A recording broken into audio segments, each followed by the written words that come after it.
But here to just join us to discuss, we have two sitting members of Congress, Pete Sessions of Texas and Glenn Grotham from Wisconsin. Congressman Sessions, what is it like down there in Congress where all of a sudden you're walking from one part of the Capitol to another? Here comes the rotunda, and all of a sudden magical fairy dust falls from the sky, and suddenly you're in COVID land where you must wear a mask, where apparently 10 feet away you no longer have to.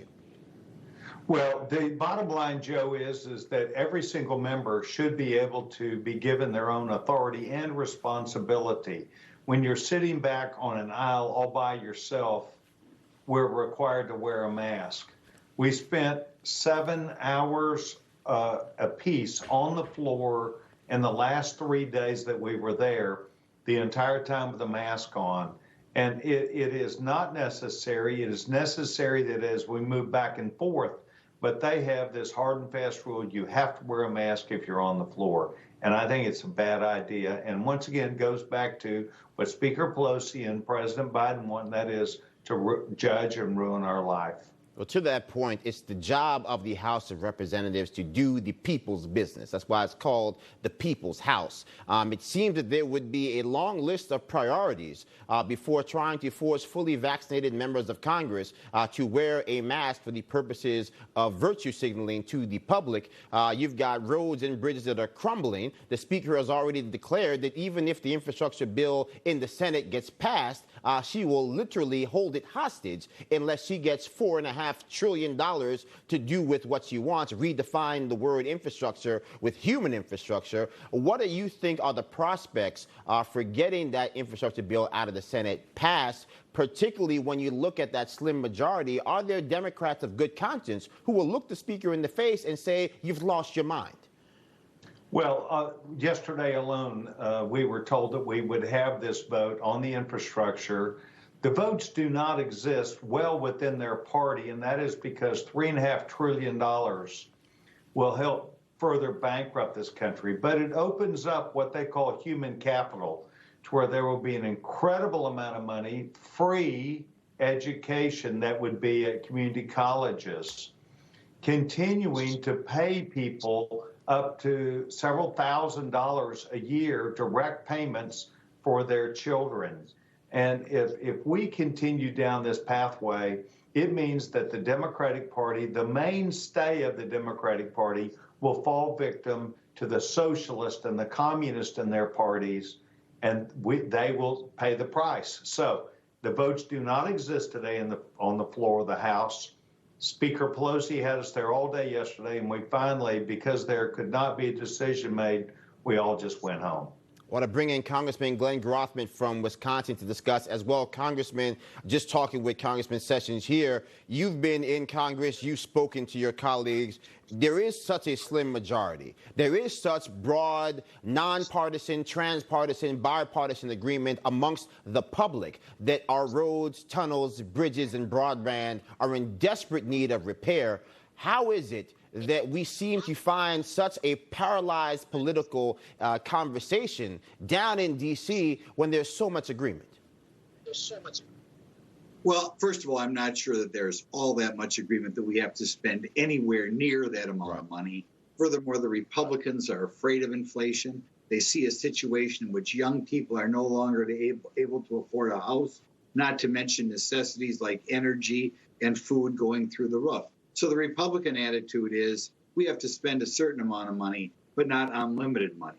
And that's why we don't get along. On this and many other areas, you can see the Democrats act as if all money is free, including the budget, which we were also working on this week. It wasn't unusual to find lines in this budget 35% increases, with the one exception being the border, where there was no increase at all. Perhaps the only part of that budget where we really do need an increase. Now, Congressman Sessions, want to pivot a little bit to immigration. You are from the great state of Texas.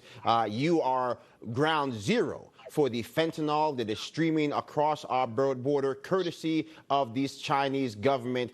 Ground zero for obviously the human trafficking that's occurring on our southern border, the 30 to 40,000 gotaways streaming across that southern border. How do we get people to understand intrinsically that this was a crisis of the Biden administration's own making, and whatever 21-point plan they happen to put down on paper, there is no escaping that very fact?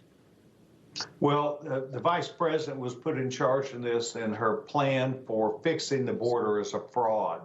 We recognize and know that there were over 20,000 people, and 20,000 people caught illegally entering our country from some of 16 countries around the world.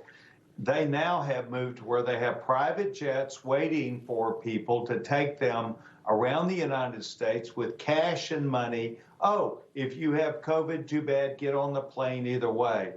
This is a nightmare, and I would say to you, this is probably the helpful part where it came from the variant spread all over this country, from the over 1 million illegal people with up to a 15% COVID rate, courtesy of the Democratic Party being sent throughout the country.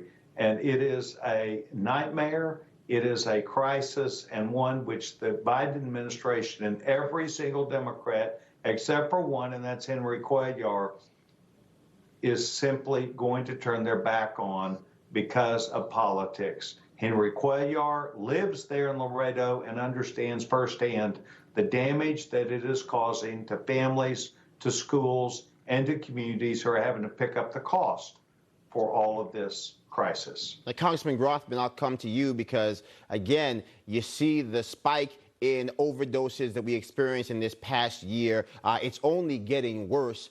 These overdoses don't just impact people on the southern border. They impact every single town, village across this country, as we've already gone through an opioid epidemic in this nation. How do we connect the dots for the American people to say that when people cross our border and we don't know who they are and we don't know where they're coming from and we don't know their intentions, that those bad intentions come knocking on your front door? Oh, absolutely. Well, we have to educate the American public. We recently hit 90,000 deaths